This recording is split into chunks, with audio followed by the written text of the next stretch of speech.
سورہ البقرہ رکوع 2 سے رکوع 4 تک۔ اے لوگو اپنے رب کی عبادت کرو جس نے تم کو پیدا کیا اور ان لوگوں کو بھی جو تم سے پہلے گزر چکے ہیں، تاکہ تم دوزخ سے بچ جاؤ۔ وہ ذات جس نے زمین کو تمہارے لیے بچھونا بنایا اور آسمان کو چھت بنایا اور اتارا آسمان سے پانی اور اس سے پیدا کیے پھل تمہاری غذا کے لیے، پس تم کسی کو اللہ کے برابر نہ ٹھہراؤ حالانکہ تم جانتے ہو۔ اگر تم اس کلام کے بارے میں شک میں ہو جو ہم نے اپنے بندے کے اوپر اتارا ہے، تو لاؤ اس کے جیسی ایک صورت اور بلا لو اپنے مددگاروں کو بھی اللہ کے سوا اگر تم سچے ہو۔ پس اگر تم یہ نہ کر سکو اور ہرگز نہ کر سکو گے تو ڈرو اس آگ سے جس کا ایندھن بنیں گے آدمی اور پتھر، وہ تیار کی گئی ہے منکروں کے لیے۔ اور خوشخبری دے دو ان لوگوں کو جو ایمان لائے اور جنہوں نے نیک کام کیے، اس بات کی کہ ان کے لیے ایسے باغ ہوں گے جن کے نیچے نہریں جاری ہوں گی۔ جب بھی ان کو ان باغوں میں سے کوئی پھل کھانے کو ملے گا تو وہ کہیں گے، یہ وہی ہے جو اس سے پہلے ہم کو دیا گیا تھا، اور ملے گا ان کو ایک دوسرے سے ملتا جلتا، اور ان کے لیے وہاں پاکیزہ جوڑے ہوں گے اور وہ اس میں ہمیشہ ہمیشہ رہیں گے۔ اللہ اس بات سے ہرگز نہیں شرماتا کہ بیان کرے مثال مچھر کی یا اس سے بھی کسی چھوٹی چیز کی۔ پھر جو ایمان والے ہیں وہ جانتے ہیں کہ وہ حق ہے ان کے رب کی جانب سے، اور جو منکر ہیں وہ کہتے ہیں کہ اس مثال کو بیان کر کے اللہ نے کیا چاہا ہے۔ اللہ اس کے ذریعے بہت سے لوگوں کو گمراہ کرتا ہے اور بہت سے لوگوں کو اس سے راہ دکھاتا ہے، اور وہ گمراہ کرتا ہے ان لوگوں کو جو نافرمانی کرنے والے ہیں، جو اللہ کے عہد کو اس کے باندھنے کے بعد توڑتے ہیں اور اس چیز کو توڑتے ہیں جس کو اللہ نے جوڑنے کا حکم دیا ہے، اور زمین میں بگاڑ پیدا کرتے ہیں۔ یہی لوگ ہیں نقصان اٹھانے والے۔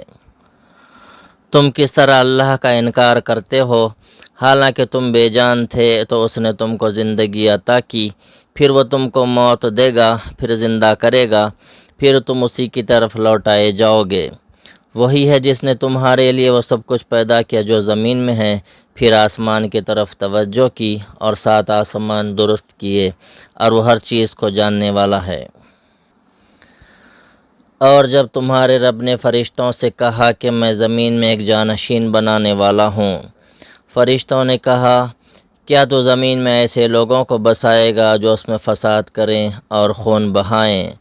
اور ہم تیری حمد کرتے ہیں اور تیری پاکی بیان کرتے ہیں۔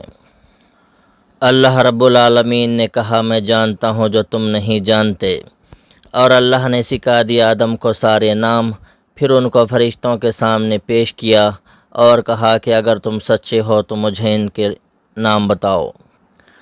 فرشتوں نے کہا، اے رب ذوالجلال، تو پاک ہے، ہم تو وہی جانتے ہیں جو تو نے ہم کو بتایا ہے، بے شک تو ہی علم والا ہے اور حکمت والا ہے۔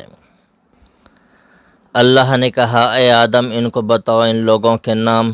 تو جب آدم نے بتائے ان کو ان لوگوں کے نام تو اللہ نے کہا، کیا میں نے تم سے نہیں کہا تھا کہ آسمان اور زمین کے بھید کو میں ہی جانتا ہوں، اور مجھ کو معلوم ہے تم جو ظاہر کرتے ہو اور جو کچھ تم چھپاتے ہو۔ اور جب ہم نے فرشتوں سے کہا کہ آدم کو سجدہ کرو تو انہوں نے سجدہ کیا مگر ابلیس نے نہ کیا، اس نے انکار کیا اور مغرور ہو کر منکروں میں سے ہو گیا۔ اور ہم نے کہا، اے آدم، تم اور تمہاری بیوی دونوں جنت میں رہو اور اس میں سے کھاؤ پیو آسودگی کے ساتھ جہاں سے چاہو، اور اس درخت کے قریب بالکل بھی مت جانا ورنہ تم ظالموں میں سے ہو جاؤ گے۔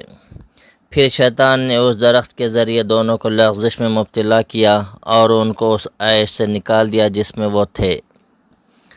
اور ہم نے کہا، تم سب یہاں سے اتر جاؤ، تم ایک دوسرے کے دشمن ہوگے، اور تمہارے لیے زمین میں ٹہرنا اور کام چلانا ہے ایک مدت تک کے لیے۔